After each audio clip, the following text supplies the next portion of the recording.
Hey guys, welcome to Academic Atlas. आज मैं आप लोगों को पढ़ाने वाला हूँ केमिस्ट्री के यूनिट नंबर 1 का लेक्चर नंबर 3। आज हम लोग देखेंगे ग्रेफाइट और फ्लोरीन के बारे में। ग्रेफाइट में हम लोग देखेंगे कि ग्रेफाइट होता क्या, उसकी प्रॉपर्टीज़, उसके एप्लीकेशन, ये सारी चीज़ें देखेंगे। और इसी तरह फ्लोरीन में भी देखेंगे कि फ्लोरीन क्या होता है और उसको प्रिपेयर कैसे करते हैं, उसकी प्रॉपर्टीज़, एडवांटेजेस, ये सारी चीज़ें देखेंगे। हम लोग चलते हैं अपने पहले टॉपिक पर। पहले टॉपिक से पहले मैं आप लोगों को बता दूं कि हम लोग कौन कौन से लेक्चर कवर कर चुके हैं। पहले लेक्चर में आप लोगों को एमओटी पढ़ा चुका हूं। सेकंड लेक्चर में मैंने आप लोगों को नैनो मटेरियल और कार्बन नैनो ट्यूब के बारे में पढ़ा दिया था। इसके बाद हम लोग अब तीसरा लेक्चर अपना लेने जा रहे हैं, जो कि ग्रेफाइट एंड फ्लोरीन है। सबसे पहला टॉपिक हमारा जो रहने वाला है वो है ग्रेफाइट। ग्रेफाइट के बारे में बात करें तो इसमें सबसे मेन पॉइंट जो हम लोगों को याद रखना है वो यही याद रखना है कि ग्रेफाइट जो होता है वो एलोट्रॉप ऑफ कार्बन होता है। यहाँ पर जो अपना एक स्टार लगा के पॉइंट जो लिख के आएंगे वो ये रखना है कि जो हमारा ग्रेफाइट होता है, graphite is allotrope of carbon.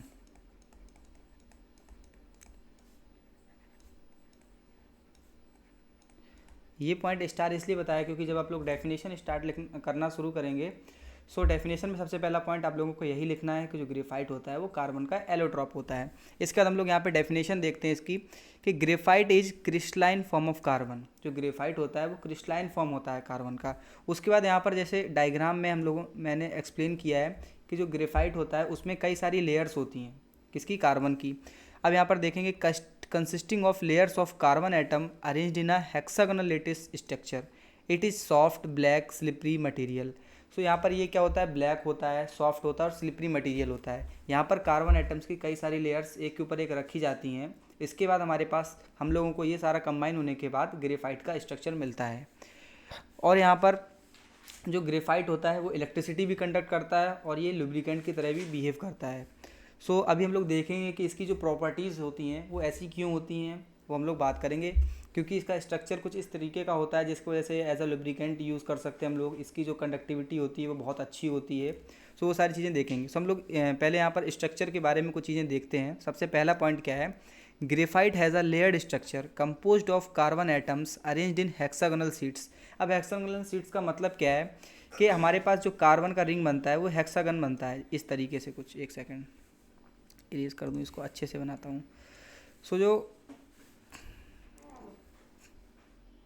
Carbon की जो रिंग्स होती हैं वो हेक्सागोनल होती हैं। इस तरीके से जो हमारे कार्बन एटम्स होते हैं वो अटैच होते हैं। ये रहा, इस तरीके से एक कार्बन एटम आता है हमारे पास।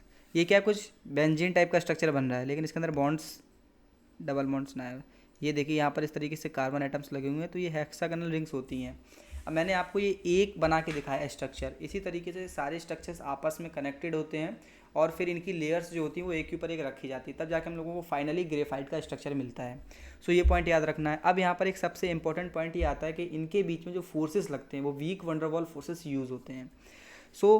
Week van der Waals forces between layers of allow easily sliding imparting lubricating properties.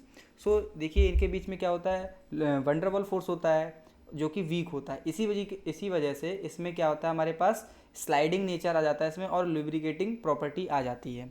अब थर्ड पॉइंट देखते हैं, carbon atoms in graphite undergo sp2 hybridisation resulting in the planar bonding geometry. अब आप लोगों ने केमिकल बॉन्डिंग में पढ़ा होगा क्लास 12th में कि यहाँ पर जब sp2 हाइब्रिडाइजेशन होता है, यहाँ पर लिखता हूँ, जब हमारे पास sp2 हाइब्रिडाइजेशन होता है इसका मतलब होता है वो जो हमारे पास बनेगा उसका स्ट्रक्चर जो रहेगा वो प्लेनर रहने वाला है।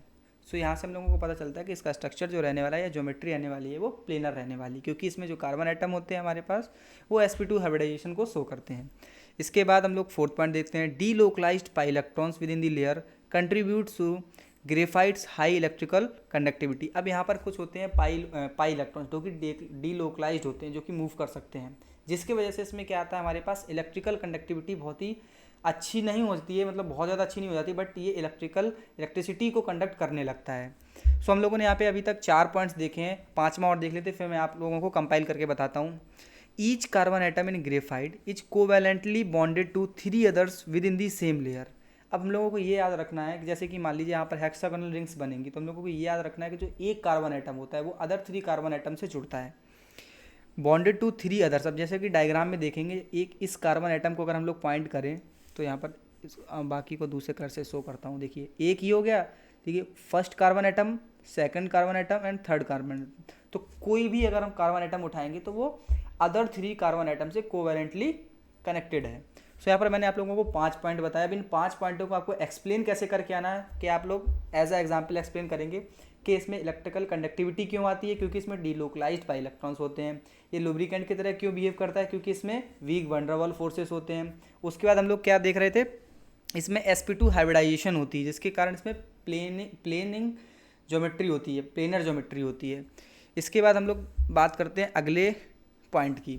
सो यहाँ पर जो ग्रेफाइट होता है वो अनआइसोट्रोपिक प्रॉपर्टी को शो करता है with different characteristics along different axis. इसकी जो प्रॉपर्टीज होती हैं अगर हम लोग अलग अलग एक्सेस में देखेंगे, जैसे मान लीजिए हमारे पास ग्रेफाइट दिया था, अब इसमें हम एक्स एक्सेस में देख लें या वाई एक्सेस में देख लें या जेड एक्सेस में देख लें, सारे ही एक्सेस में अगर हम लोग किसी भी एक्सेस में मूव करते हैं तो ये डिफरेंट प्रॉपर्टी शो करेगा। हम लोगों ने पढ़ा होगा एक आइसोट्रोपिक प्रॉपर्टी होती है किसी भी कंपाउंड की और अनआइसोट्रोपिक होती है। तो अनआइसोट्रोपिक का मतलब होता है कि अगर हम लोग डिफरेंट डायरेक्शंस में जाएंगे तो वहाँ पर वो प्रॉपर्टीज़ अलग अलग शो करेगा। सो ये पॉइंट भी क्लियर हो गया होगा। अब यहाँ पर जो मैंने पॉइंट्स दिए हैं ये एकदम क्रिस्प पॉइंट है, आप लोगों को फर्जी के पॉइंट्स लिख के नहीं आने हैं, बस इतने ही पॉइंट्स लिख के आएंगे, आपको 100% मार्क्स मिल जाएंगे AKTU में। क्योंकि आप AKTU के अलावा अगर स्टडी करेंगे उसके सिलेबस के तो आप लोगों को मार्क्स नहीं मिलेंगे, क्योंकि वहाँ पर जो एग्जामिनर होता है वो वही पॉइंट्स देखता है जो कि हमारे एग्जाम में लिखने चाहिए हम लोगों को, जो सिलेबस में हमारे। तो जो मैंने यहाँ पर पॉइंट्स लिखे हैं वो वही पॉइंट्स हैं जो आप लोग वहाँ पे लिख के आएंगे तो आपको मार्क्स मिलेंगे अच्छे। इसके बाद हम लोग बात करते हैं 8 पॉइंट की। Graphite is stable at high temperature and is often used in high temperature applications. इसको हम लोग क्या करते हैं, हाई टेम्परेचर एप्लीकेशंस में यूज़ करते हैं। अब 9th, it layer structure enable easy exfoliation into graphene seeds valuable in various application. अब जो इसका स्ट्रक्चर होता है उसको ग्रेफीन के सीड्स में कन्वर्ट करने में ईजिली मदद करता है। सो हम लोग इसको वेरियस वैल्यूएबल एप्लीकेशंस में यूज़ कर सकते हैं। 10th पॉइंट क्या है, graphite layers can be functionalized for specific application enhancing its versatility. So graphite का स्ट्रक्चर कुछ इस तरीके का होता है कि हम लोग इसको डिफरेंट कई सारे एप्लीकेशंस में यूज़ ले सकते हैं। तो यहाँ पर हम लोग मैं बात करूँ जो इंपॉर्टेंट पॉइंट्स थे वो हमारे पास 6 to 7 पॉइंट्स थे, आप लोग उसी पे फोकस करिए, उन्हीं पॉइंट्स को पढ़िए जो कि फर्स्ट स्लाइड पे थे, वो सबसे ज़्यादा इंपॉर्टेंट आप लिखे होने वाले हैं। अब यहाँ पर मैंने बात, ये जो सारे पॉइंट्स थे उसके स्ट्रक्चर को लेके थे, अब हम लोग बात करते हैं उसके एप्लीकेशन की। तो सबसे पहले मैंने आपको क्या बताया अभी तक कि ग्रेफाइट क्या होता है, वो एलोट्रॉप ऑफ कार्बन होता है। उसके स्ट्रक्चर की प्रॉपर्टी मैंने बताई। उसके पास लुब्रिकेटिंग प्रॉपर्टी होती है, हाईली कंडक्टिंग होता है इलेक्ट्रिसिटी के प्रति। उसके पास sp2 हाइब्रिडाइज कार्बन होते हैं जिसके कारण वो प्लेनर होता है। ये सारी चीज़ें बताई मैंने। अब हम लोग चलते हैं इसके एप्लीकेशन में। तो इसका सबसे पहला एप्लीकेशन है हमारे पास पेंसिल लेड, जैसे कि यूज्ड इन, ये मैं इरेज करके इसको मैं कहीं और बनाता हूँ। सो यहाँ पर क्या है, used in pencils,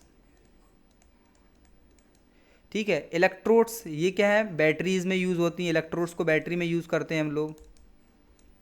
lubricants generally कई जगह यूज़ किए जाते हैं और मैकेनिकल वर्क्स में ज़्यादा यूज़ किए जाते हैं। जैसे मान लीजिए कई इंजन्स बनते हैं, वहाँ पर कई सारे जगह हम लोगों को लुब्रिकेंट्स का यूज़ करना पड़ता है। मतलब लुब्रिकेंट्स का यूज़ मैकेनिकल चीज़ों में ज़्यादा आता है, कोई भी चीज़ बन रही है मशीनरीज में यूज़ होता है। मैं कंप्लीट सेंटेंस नहीं लिख रहा हूँ, बट आप लोगों को याद रखने के लिए यहाँ पर मैं हिंट लिख दे रहा हूँ। कार्बन ब्रशेस, अब कार्बन ब्रशेस जानते होंगे, ये किस में लगता है हमारे पास। आप लोग एक सेकंड सोचिए, कार्बन ब्रशेस कहाँ पे पढ़ा था हम लोगों ने। कार्बन ब्रशेस के बारे में आप लोग 11th-12th में भी पढ़ के आते हैं, फिजिक्स में रहता है, वहाँ पर जनरेटर में यूज़ होता है, कई जगह यूज़ होता है, जहाँ पर हम लोग क्या करते हैं, कार्बन ब्रशेस का यूज़ होते हैं ताकि इलेक्ट्रिकल कंडक्टिविटी हो सके, ठीक है। सो इसके बाद हम लोग अब बात करेंगे प्रॉपर्टीज़ के बारे में कि जो ग्रेफाइट होता है वो कौन कौन सी प्रॉपर्टीज़ को शो करता है। तो सबसे पहली प्रॉपर्टी थी उसकी लुब्रिसिटी। तो लुब्रिसिटी के बारे में लोग पहले पढ़ के आ चुके हैं कि लुब्रिसिटी क्यों शो करता है, क्योंकि उसके पास वीक वंडरवॉल फोर्स होता है, इसलिए। तो आप लोग इस डेफिनेशन को पढ़ लीजिएगा। सेकंड पॉइंट था इलेक्ट्रिकल कंडक्टिविटी। इलेक्ट्रिकल कंडक्टिविटी क्यों शो कर रहा है, देख लीजिए, मैंने आपको जो पहले पॉइंट्स बता दिए हैं उन्हीं से सारी चीज़ें कनेक्ट हो रही हैं। सो आप लोगों को दोबारा रटने की जरूरत नहीं पड़ेगी, आप इससे कनेक्ट कर सकते हैं। तो इलेक्ट्रिकल कंडक्टिविटी क्या था हमारे पास, उसके पास डीलोकलाइज्ड पाई इलेक्ट्रॉन्स होते हैं, इसके वजह से वो क्या करता है, इलेक्ट्रिसिटी को कंडक्ट करता है। इसके बाद थर्मल कंडक्टिविटी की बात करेंगे। Along with its electrical conductivity graphite also exhibits high thermal conductivity parallel to its layers making it useful in heat management application. वो क्या करता है, हीट कंडक्टिंग भी बहुत अच्छी करता है, जिसकी वजह से ये यूज़ किया जाता है कई सारे ऐसे एप्लीकेशंस में जहाँ पर हम लोगों को हाईली हीट कंडक्टिंग मटेरियल का यूज़ चाहिए होता है। और जैसे कि हम लोगों ने देखा ही कि अब हम लोग देखते हैं केमिकल इनर्टनेस। तो ग्रेफाइट इज़ केमिकल इनर्ट, जो ग्रेफाइट होता है वो केमिकली इनर्ट होता है, मतलब जल्दी किसी के साथ रिएक्शंस नहीं करता है, resisting attack by most chemicals and acids making it suitable for use in the corrosive environments. देखिए जब कोई भी चीज़ जल्दी रिएक्ट नहीं करेगी किसी के साथ तो वो क्या होगा, उसमें कोरोजन आसानी से नहीं होगा। जैसे मान लीजिए अगर हम लोगों के पास ग्रेफाइट है, अगर मान लीजिए वो हमारे पास किसी भी ऐसी जगह पे आ गया जहाँ पर हमारे पास कैसा है, ह्यूमिडिटी है, या मान सकते हैं वाटर वेपर्स हैं, तो वहाँ पर वो कोरोसिव प्रॉपर्टी को शो नहीं करेगा। ओके गाइस, इसके बाद हम लोग बात कर रहे थे हाई टेम्परेचर स्टेबिलिटी। ये मैं आपको बता के आया हूँ कि हाई टेम्परेचर स्टेबिलिटी ये शो करता है। अगली बात है सॉफ्टनेस। तो जैसे कि आप लोगों को पता है कि उसके बीच में लेयर्स होती हैं, वंडरवॉल फोर्सेस होते हैं वीक, तो उसके में क्या है, सॉफ्टनेस रहेगी रहेगी। Graphite is relatively soft and can leave marks on surfaces making it suitable for use in pencils and as a writing material. High surface area होता है इसका। Graphite can have high surface area due to its layered structure, क्योंकि उसमें layered structure होता है, इस वजह से क्या होता है, उसमें हाई सरफेस एरिया होता है। सो मैंने प्रॉपर्टीज़ भी आपको बता दी हैं और इन प्रॉपर्टीज़ को लेके आपके पास सवाल 100% आता है। इसके बाद बात करते हैं फुलरीन की। तो देखिए फुलरीन पर भी कई बार एकेटीयू में क्वेश्चन आया है और ये टॉपिक भी बहुत छोटा है, तो आप लोग इसको स्टार मार्क कर सकते हैं यहाँ पर फुलरीन को। तो फुलरीन भी क्या है, एक तरीके का कार्बन का एलोट्रॉप ही है, ग्रेफाइट भी कार्बन का एलोट्रॉप ही था। सो यहाँ पर बात करते हैं, फुलरीन्स are a class of carbon allotropes comprising molecules made entirely of carbon arranged in closed cage like structure। देखिए यहाँ पर क्या होता है, ये भी कार्बन का एलोट्रॉप होता है। यहाँ पर भी hexagonal and pentagonal rings carbon की बनती हैं और वो आपस में कनेक्ट होकर एक केज लाइक स्ट्रक्चर बनाती है, जैसा कि आप लोग यहाँ डायग्राम में देख सकते हैं। एक सेकेंड, जैसा कि आप लोग यहाँ पर देख सकते हैं ये केज लाइक स्ट्रक्चर बन रहा है। यहाँ पर देखिए ये आप लोगों को एक बनेगी रिंग कुछ इस तरीके से, ये आपकी क्या है, एक पेंटागोनल रिंग है। इसको पहले मैं इरेज कर दूं। सो गाइस ये रहा, ये हमारे पास क्या है, एक पेंटागोनल रिंग है। इसको यहाँ पर हम लोग लिख देंगे कि ये क्या है, हमारे पास पेंटागोनल रिंग है। ठीक है, पेंटागोनल रिंग। इसी तरीके से एक हेक्सागोनल रिंग भी आएगी हमारे पास। हेक्सागोनल रिंग क्या है, ये वाली हेक्सागोनल रिंग। ठीक है गाइस, तो इसको हम लोग क्या बोलेंगे, ये हमारे पास क्या है, हेक्सागोनल रिंग्स है। ठीक है, हेक्सागोनल रिंग। तो जब पेंटागोनल और हेक्सागोनल रिंग्स आपस में कंबाइन करती हैं तो फिर क्या बनता है, हमारे पास एक केज लाइक स्ट्रक्चर बनता है और उसको हम लोग क्या बोलते हैं, फ्लोरीन बोलते हैं। अब फ्लोरीन की बात करें तो fluorine is an allotrope of carbon C60। तो ये किसका होता है, यहाँ पर लिख लेना है हम लोगों को कि ये C60 का एलोट्रॉप होता है, C60 एलोट्रॉप होता है, which is popularly known as Buckminsterfullerene. ये पॉइंट भी बहुत ही इंपॉर्टेंट है, इस पॉइंट को भी आप लोगों को याद करके जाना है। सबसे पहला था हमारे पास फुलरीन होता क्या है। फुलरीन क्या है, एक एलोट्रॉप है कार्बन का, जिसमें पेंटागोनल और हेक्सागोनल रिंग्स होती हैं, वो आपस में कनेक्ट होकर एक केज लाइक स्ट्रक्चर बनाती हैं। दूसरा पॉइंट क्या था, ये C60 ये fullerene is an allotrope of carbon C60। ठीक है, जो कि क्या उसको बोलते हैं, बकमिंस्टर फुलरीन। इसके बाद नेक्स्ट पॉइंट क्या है, these structures typically consist of hexagonal and pentagonal rings, जो मैं आपको बता चुका हूँ। अब यहाँ पर नेक्स्ट पॉइंट है, there are 60 vertices and 32 faces. इसमें क्या होते हैं, 60 हमारे पास वर्टाइसेस होते हैं और 32 फेसेस होते हैं। अब यहाँ पर क्या है, जो पेंटागन्स और हेक्सागोनल रिंग्स होती हैं वो तो आपस में टच करती हैं, लेकिन कोई भी दो पेंटागोनल रिंग्स आपस में टच नहीं करती हैं, ये पॉइंट याद रखना। अब इसकी प्रॉपर्टीज़ की बात कर लेते हैं। सबसे पहली प्रॉपर्टी क्या, it is black powdery material. Second property है, it is very tough.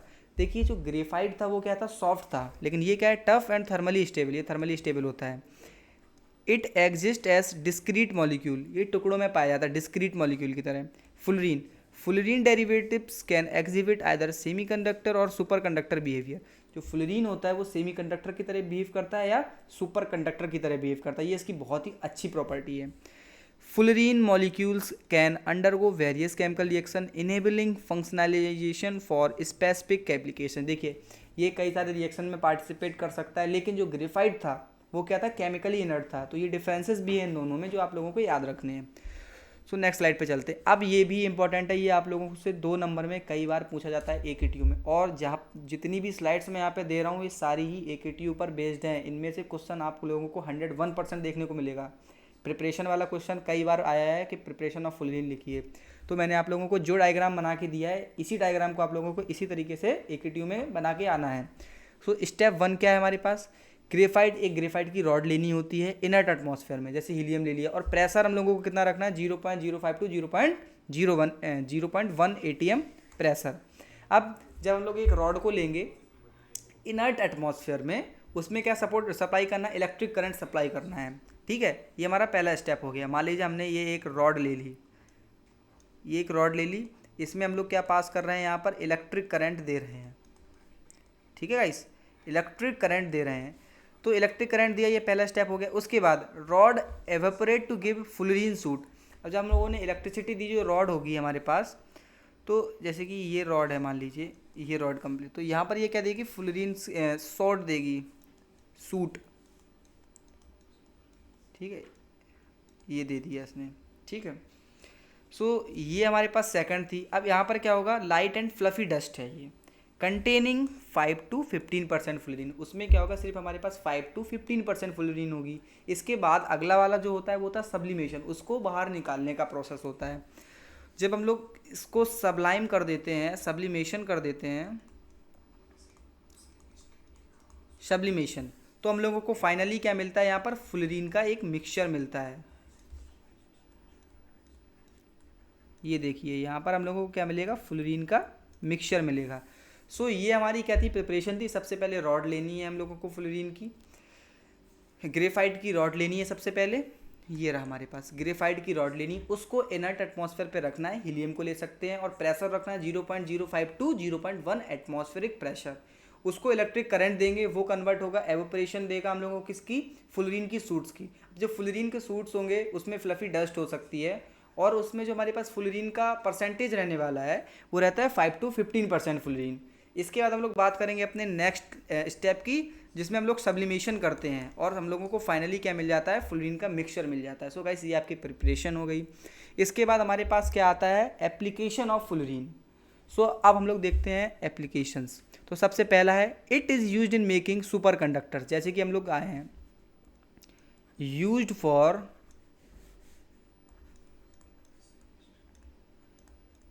Making super conductors. ठीक है, ये इंपॉर्टेंट पॉइंट है, ग्रेफाइट नहीं था ये। ठीक है, अब दूसरा पॉइंट है, it is used in making soft ferromagnets. ये फेरोमैग्नेट्स को भी बनाने में काम आता है। थर्ड पॉइंट है, it is used in electronic devices. इसको हम लोग इलेक्ट्रॉनिक डिवाइसेस में यूज़ करते हैं। चौथा है, it is used as lubricant. ये भी लुब्रिकेंट की तरह यूज होता है। ये प्रॉपर्टी क्या है, एप्लीकेशन क्या है, सेम एज ग्रेफाइट हमारे पास दी गई है, ये सेम एज ग्रेफाइट है। सो यहाँ पर मैंने आप लोगों को एप्लीकेशन भी बता दी हैं। सो मैंने आप लोगों को ग्रेफाइट और फ्लोरीन के बारे में जितनी नॉलेज आपको होनी चाहिए उतनी दे दी है। अब आप इस नॉलेज को पेपर में किस तरीके से लिख के आते हैं वो मैं आपको बताता हूँ। सो मैं आप लोगों को रिकैप देते हुए वो सारी चीज़ें समझा दूंगा। देखिए, सबसे पहले आपके पास मान लीजिए क्वेश्चन आता है कि आप ग्रेफाइट के बारे में, explain the graphite and its properties and applications. So आप लोगों को किस तरीके से लिखना है। सो आप सबसे पहले क्या लिखेंगे कि ग्रेफाइट होता है क्या, एलोट्रॉप ऑफ कार्बन होता है। उसके बाद क्या लिखेंगे, हेडिंग डालेंगे प्रॉपर्टीज़ ऑफ इट्स स्ट्रक्चर। तो स्ट्रक्चर की प्रॉपर्टीज़ मैंने आप लोगों को क्या क्या बताई, जैसे उनके बीच में वंडरवॉल फोर्सेज होते हैं, sp2 हाइब्रिडाइज कार्बन होता है, कोवैलेंट बॉन्ड्स होते हैं उनके बीच में, और वहीं पे आप एक्सप्लेन भी कर देंगे कि इसके वजह से लुब्रिकेटिंग प्रॉपर्टी होती है, डीलोकलाइज्ड इलेक्ट्रॉन्स होते हैं। तो ये सारे अगर 6-7 पॉइंट भी देंगे तो काफ़ी सारा स्पेस आपका भर जाएगा और आप लोगों का एक अच्छा इंप्रेशन जाएगा। इसके बाद हमारे पास अगला टॉपिक क्या था, एप्लीकेशन। तो एप्लीकेशंस मैंने आपको बताया कि पेंसिल लेड में काम आता है, एज अ लुब्रिकेटिंग काम आता है, और इलेक्ट्रिकल कंडक्टिविटीज़ के लिए भी कई बार काम आ जाता है, और कार्बन ब्रशेस में भी काम आता था। प्रॉपर्टीज़ ऑफ ग्रेफाइट की बात करेंगे तो आप लोगों के दिमाग में जितनी प्रॉपर्टीज़ रह जाएंगी आप उतनी लिख सकते हैं। 6-7 तो मिनिमम है, 8-10 भी अगर आपके दिमाग में कुछ आता है ऐसा तो लिख सकते हैं। मैंने आप लोगों को यहाँ पर 7 प्रॉपर्टीज़ दी हैं, जिसमें से आप लोगों को कई सारी प्रॉपर्टीज़ तो डेफिनेशन में याद हो गई। लुब्रिसिटी हो गई हमारे पास, एज अ लुब्रिकेंट यूज़ होता है, इलेक्ट्रिकल कंडक्टिविटी हो गई, थर्मल कंडक्टिविटी हो गई, केमिकल इनर्टनेस हो गई। केमिकल इनर्टनेस के वजह से क्या होता है कि कोरोजन नहीं आता है। अगर कोई भी ऐसा ग्रेफाइट को हम रखते हैं तो उसमें क्या नहीं आएगा, कोरोजन नहीं आएगा। सॉफ्टनेस होती है और हाई सरफेस एरिया होता है क्योंकि उसका लेयर्ड स्ट्रक्चर होता है। ठीक है, इसके बाद फ्लोरीन पढ़ा हम लोगों ने। फ्लोरीन क्या होता है, एलोट्रॉप ऑफ कार्बन होता है, C60 का। ठीक है, C60 होता है, जिसको हम लोग क्या बोलते हैं, बकमिंस्टर फ्लोरीन भी बोलते हैं। और इसमें पेंटागनल रिंग होती हैं और हेक्सागनल रिंग्स होती हैं। 2 पेंटागनल रिंग्स आपस में कभी कनेक्ट नहीं करती हैं। ठीक है। ये सारे पॉइंट्स क्या है, फ्लोरीन के लिए इंपॉर्टेंट है। इसी तरीके से इसकी प्रॉपर्टीज़ थी कि ये ब्लैक पाउडरी मटेरियल होता है, ये क्या होता है, टफ होता है, ये क्या एज अ सुपर कंडक्टर और सेमी कंडक्टर की तरह बिहेव कर सकता है। इसके बाद मैंने आप लोगों को प्रिपरेशन बताई। प्रिपरेशन में 3 मेन स्टेप्स थे कि ग्रेफाइट रॉड को इनर्ट टेम्परेचर इनर्ट एटमॉस्फेयर में रखना है, एज जैसे कि हीलियम ले सकते हैं, और प्रेशर 0.05 टू 0.1 एटमॉस्फेरिक प्रेशर लेना है, उसमें इलेक्ट्रिक करंट पास करना है। तो हम लोगों को क्या मिलेगा, एक फ्लोरीन का सूट मिलेगा, फ्लफी डस्टी मटेरियल, जिसको हम लोग कह सकते हैं उसमें 5 to 15% प्योरिटी रहेगी। फिर उसको हम लोग सब्लाइम करेंगे और हम लोगों को फाइनली फ्लोरीन का मिक्सचर मिलेगा। इसके बाद हम लोगों ने देखा एप्लीकेशन ऑफ फ्लोरीन। तो एप्लीकेशन ऑफ फ्लोरीन में हम लोगों ने देखा कि एज अ सुपर कंडक्टर्स के लिए यूज़ किया जा सकता है ये, और लुब्रिकेंट की तरह भी यूज़ किया जा सकता है, और it is use in electronic vehicles. So ये सारी चीज़ें बताने के बाद इस लेक्चर को मैं करता हूँ एंड। सो गाइस, ये लेक्चर आप लोगों के लिए बहुत ही हेल्पफुल होगा आपके ग्रेफाइट और फ्लोरीन के टॉपिक को स्ट्रॉन्ग करने के लिए। सो हम लोग मिलते हैं अपने नेक्स्ट लेक्चर में। नेक्स्ट लेक्चर होने वाला है ग्रीन केमिस्ट्री के ऊपर। So thank you guys.